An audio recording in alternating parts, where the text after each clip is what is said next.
Okay, so in today's video, I'm going to show you how to actually build your own arrow.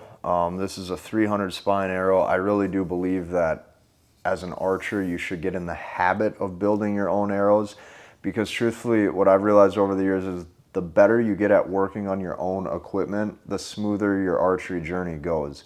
One of the biggest reasons why a lot of guys don't get success with archery or they can't stick with it is because every single micro adjustment that they make, they have to go to a pro shop. Well, every single time you have to go to a pro shop, then you got to drive there. It's like if we just invest in a couple pieces of equipment and we start doing this ourselves, life gets way better. So the first thing we're going to do is we're going to actually wrap the arrow. These are the tack wraps, okay? So what I'm going to do is I'm going to go about a ½ inch to an inch down, and I'm going to show you how I wrap these, and then we're going to cut them, and then we're going to fletch them. So what you want to do is you want to just have a very, very, very smooth roll. And in my opinion, this is actually one of the hardest parts because you want to make this even, obviously. And it gets a little easier once you get them to stick, okay? And what I do after I get that first edge is I slide my finger. What I'm doing is I'm keeping pressure here with this hand, and then this other hand over here to the right, or my right, I'm actually using this to roll. Okay, so it's like this hand over here is my pressure hand. This hand is my roll hand.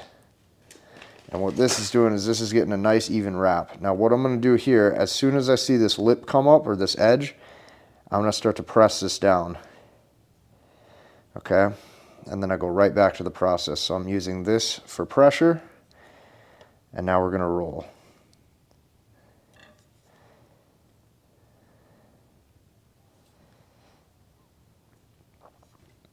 Just like that. Then what I like to do is go back and forth a little, smooth that in. Now we have our wrap. Awesome. This is ready to get cut, and then we're going to fletch this, and I'm going to show you my bitzenburger fletching jig. Okay, so the next piece of equipment that you need, or that I would recommend you get, okay, and yes, this takes a little bit of money to invest in your own stuff, but I really do believe that being a better archer comes down to getting familiar with equipment, because this was my biggest holdback over the years. Was I refused to invest in my own knowledge of learning what to do and how bows actually work, which made archery not so fun. So the thing that I invested in here, this is called a modsaw, okay? This allows you to set the length of the arrow that you want to be cut, or that you want to have cut, okay? And what I did was, originally my first set of arrows that I had cut for me at the pro shop, I measured just the exact same length, so that way it's all set up. So I'll show you how this works. You take this knock, okay, and you put it right here in this spinner. So come show them the spinner over here. So this is your spinner, okay, right here. Now once that knocks in, very simple. This is the blade. And what you're going to do is as you go close, you're going to roll. So I'll show you what this actually looks like. All right, so when you hear that, it's on. Watch out for your finger.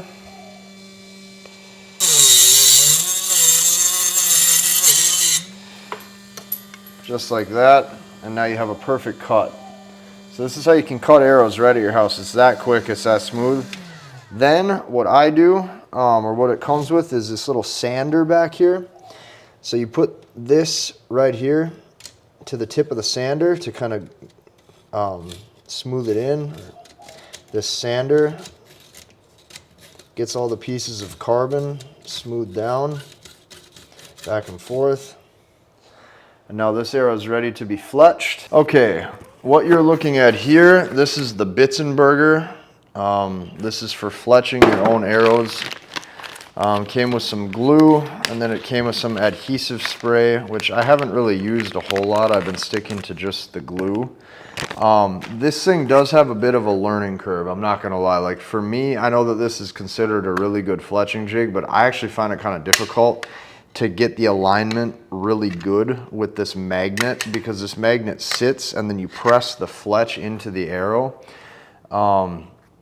I guess I'll just show you how it works though. So this is a left helical offset, and then every single time you do a fletch, you spin until you hear it click. Spin, click, spin, click.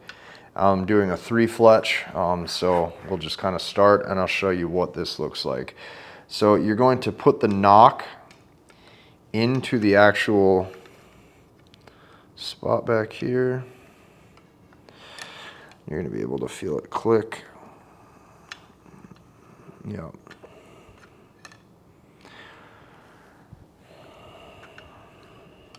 So once it's in, you're going to feel it click. And then every rotation, you're also going to feel it click when you turn it, so that way you know you have even spacing.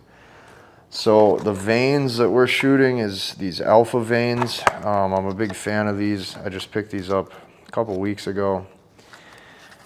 And then we got to just glue them in. So I try to use, I'd say, a healthy amount of glue actually.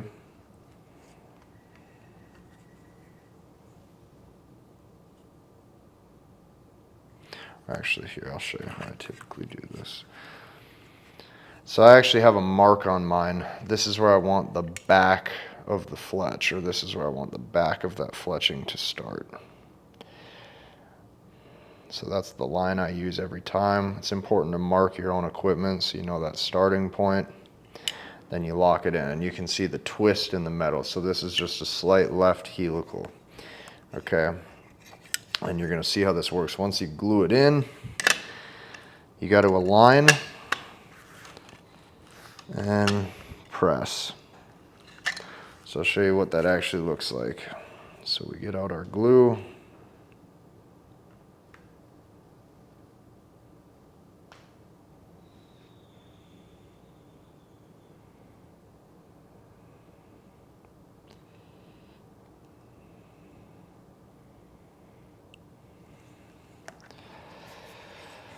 Go quick.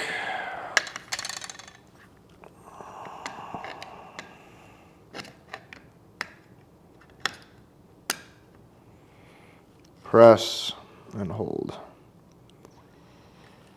Once you get it like that, I usually just let it sit for about some seconds here. And then I'll show you how to release the clip once you're ready. See, this is the first time I've ever used wraps like this too, but I think that these wraps are going to help a lot, so that way if I need to ever switch to a different fletch as well, it's a lot easier. So we do that one, then I unclamp and pull. And then you really want to just make sure that you don't have any air bubbles. A big part of this is just using the right amount of glue. So what I'll do is I'll actually spin, okay? And then from there, I'm just going to actually physically hold. And a lot of times I just want to press down a bit to make sure that the glue, you can see it underneath. And for those of you who you're like, this, you know, scares you because it's your own at-home equipment, hey, I get it. I was scared for a lot of years to do my own stuff. I always thought, you know, the guys at the pro shop know better and all that, and that might be true, but you got to remember, a guy at a pro shop, he just has more repetitions. He has more experience than you. If you start doing stuff, you'll get the hang of it too, right? And that was my biggest problem, is I didn't have the internal identity to tell myself, like, hey, I can learn this too. So like I said, I just press, press, press, and I actually see that glue fill through. There's no better feeling too than when you make your own arrows.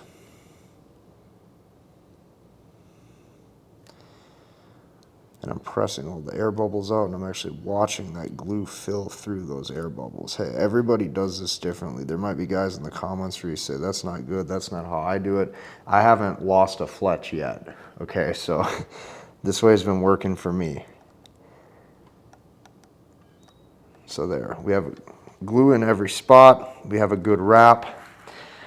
Now we have two more.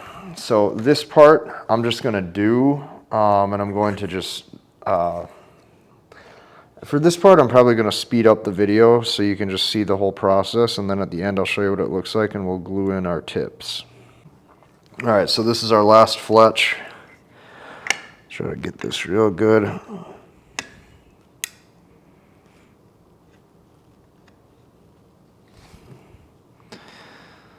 And there we go. And then once I get that, I leave that set.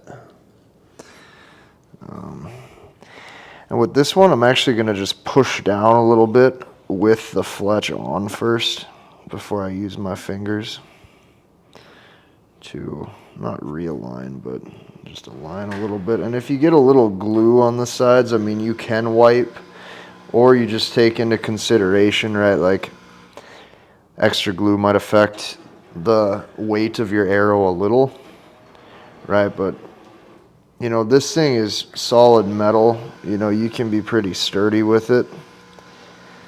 So really give it a press, right? Because you don't want those veins coming off, the fletching coming off. And then I'm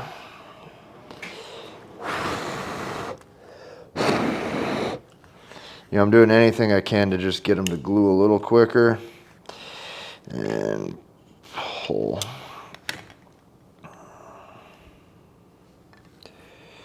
Then I rotate, and now I look for my air bubbles, and I'm going to press.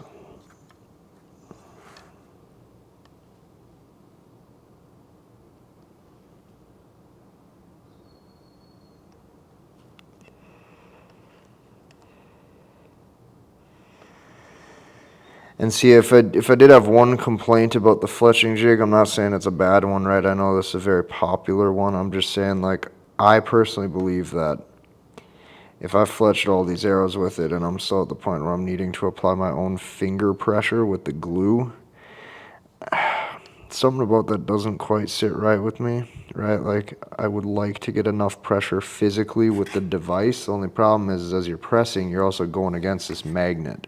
So like, this definitely isn't the easiest thing, but like I said, you get better at anything with repetition and practice. Don't tell me you don't, because you know you do. It's just like riding a bike. It's just like shooting your bow. Everything's repetition.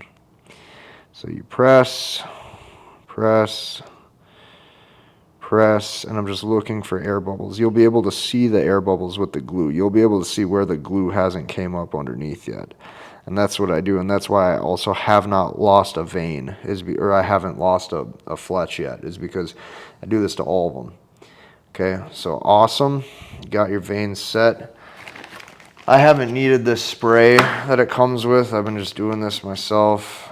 Then you take it out of the machine, or out of the fletching jig, and now you have a perfectly fletched arrow. My veins are pretty even, right? There's, I guess, a little bit of deviation, but nothing too much.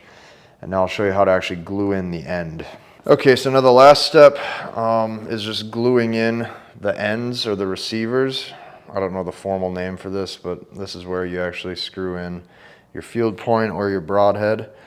It's pretty simple, right? You're gonna just press hard, you're gonna glue it in, you're gonna press hard, and you're gonna wipe, and then you're gonna let these dry for 24 hours. So once you do this, don't shoot for 24 hours. So I'll just kind of show you how I do it. I put a healthy amount of glue kind of all over.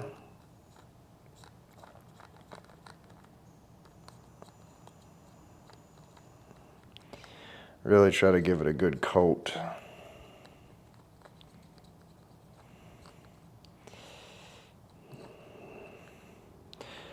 On this part, you got to move quick, and you got to wipe the excess glue because gravity will take over.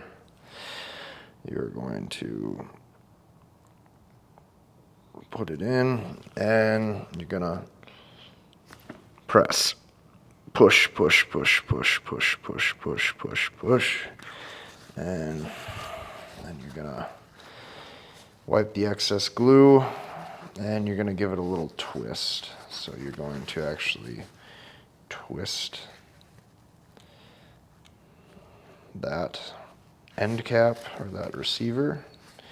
Give it a little twist so that way all the glue inside gets pressed in nicely. So notice what I did is I pressed very hard, and then I gave it a little twist. And then what you're going to do is you're just going to wipe the excess glue. And then just for good luck, I give it one more press. You know, just really getting that solid in there. And now you have your very own at-home arrow. So a little bit of upfront labor, but yeah, this thing is ready to shoot in 24 hours. And I let 24 hours go by just to let these the fletch settle, and then to let this receiver settle. So guys, what I actually did was I just created my brand new archery community. I call it Back to the Bow. I call it that because no matter how hard life gets, no matter how stressful life gets, no matter how digital life gets, always get back outside. You come back to the bow. So I created this community. The first 50 guys, you're going to get access to this for free. Right now we have 9 people in here. By the time you see the video, there might be more, but right now, at the time of me recording this, we have 9 people in. That means there's 41 extra seats left for free that you get in. So I'm building a bunch of cool stuff in here. I'm helping with bow setup, technique, archery, mechanics, all this good stuff. I created all this stuff. And this is the coolest thing because now bow hunters and archers actually have a spot to have community, to talk to one another, to chat. And then you get to meet other guys across the globe who also love this sport of archery. So that's why I built this. Be sure to join us inside of that. The link is in the description. Like I said, we have some spots open for free right now. The first 50 guys get in for free. So get in, put your request in. And then as soon as you get into that community, take a picture of yourself, right? Hold up your bow, show us what type of bow you're shooting, right? If you're anything like me, you love the equipment. Like I love the equipment. I'm constantly looking at bows, speeds of bows, bow videos. Show us what you got, right? Take a video of you shooting, let us see. Let us see the animals that you've hunted, whatever the case may be, right? Let us see all of your hunting trips. Join us inside of that. It's a great spot. I just built this. This is the first video I've actually talked about this publicly, and I have cool stuff inside of there right now. So join us inside of that. Hit the like button, comment, and subscribe, and we'll see you in the next one.